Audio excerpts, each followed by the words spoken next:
You're now watching a clip from the Inspired by show. You can watch the full episode on our YouTube channel or listen on iTunes, Spotify, or wherever you get your podcasts. So make sure to head over there, leave us a 5-star rating if you enjoyed it, and follow the show.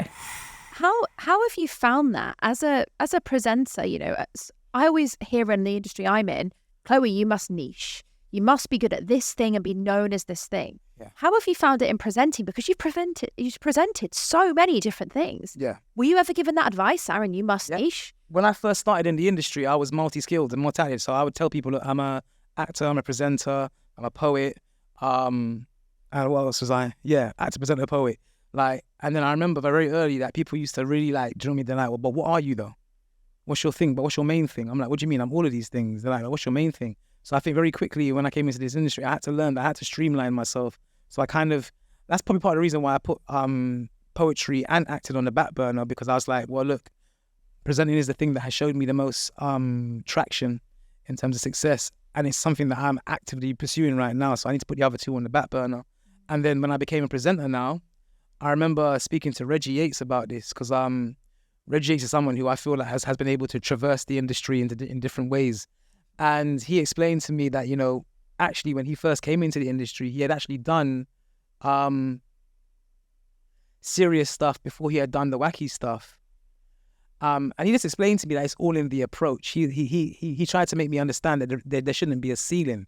And I think through also speaking to him and having him to kind of offer me some sort of mentorship in some way, made me understand that you can have multiple interests.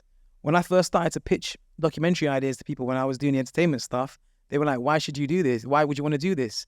And I was like, but I'm allowed to have multiple interests, but they make you feel like you're not. When I finally broke that door into factual documentary, I think it kind of opened up in me that actually you can do as long as you do it well. And as long as you do it, you have to put your all in. With this kids show, I couldn't be half-hearted. I can't just be like, hey kids, and you can see that I'm holding back. I had to go all the way in. I had to literally become like a kid, which was fun actually. And so what I would say in response to your question is it's very difficult because people want you to be typecast. They want you to have your one thing, and you should have something that you want. I have my things that I'm passionate about, and I can always step back into them. I actively do them no matter what else I'm doing in my career. Embody what you're about if you are about it genuinely. But I feel like you can do different things, but just make sure you do them well. I put my all into everything that I do. You can't tell me that it felt like I was, I don't know, something was missing, because there isn't anything missing. I put everything there for you. I lay myself bare with this stuff. Sometimes I feel like I don't leave anything for myself or even my family. I give so much, but you have to. You could do different things, but just make sure you do them well. That's what I would say. Yeah, I totally agree. And I think sometimes it's okay to change your mind as well. Yeah. We're all human, aren't we? And sometimes it can take the fun out of it and be a bit boring if we have to stay and do one thing for the rest of our life. And, especially something that's creative as presenting or TV. Yeah, 100%. I love it, man. I love it. I never had the intention to be a presenter.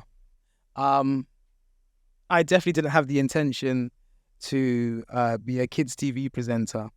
But when you look at me as a person, I've worked within inner city areas and areas in general with issues related to young people. I then put that into documentaries. I'm very good with children. Children, for some reason, I don't know why, because I'm an idiot. Maybe that's why they do, but children seem to love me.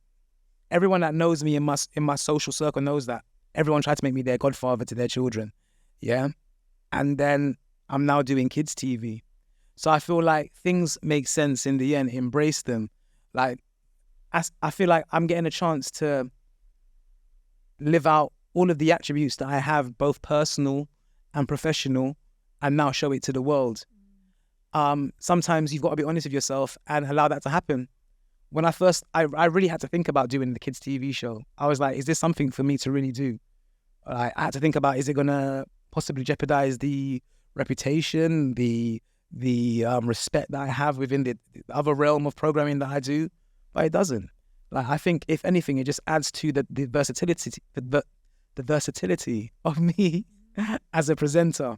And also, more than that, the versatility to me as an individual, as a person, I'm like that with kids. You might not know because you haven't seen me on camera. I care about those issues you see me presenting about because I do it within the communities that I'm from. I am a good interviewer. I'm generally a curious person. I really like to hear someone's story, and I kind of hear how they got from being someone with an idea or a dream to being someone who's in front of me now, successful for those ideas and dreams. Do you know what I mean? So allow all elements to you to come out and transpire, and don't hold back. Like, if there are, I always tell young people, I say to them, look, you might have an incredible infatuation with stamps, and you might think to yourself, who the hell is going to be interested in stamps? But actually, there's a community there for you. The internet is global. You might start your own stamp podcast and find that there are at least 500,000 people in the world who are also infatuated with stamps. Like, do not allow anyone to tell you that you're weird. Do not allow anyone to kind of denigrate your interest into something that shouldn't be spoken about or shown. Everyone can find their own community.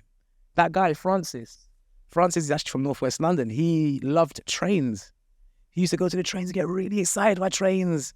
He started his his TikTok about trains. Now this guy is possibly a millionaire because he gets flown all around the world to look at different trains in different places. So something that used to be something that he was bullied about, that he was passionate about, he turned it now into a whole career. I always tell young people and people in general, turn your passions into your profession, all right?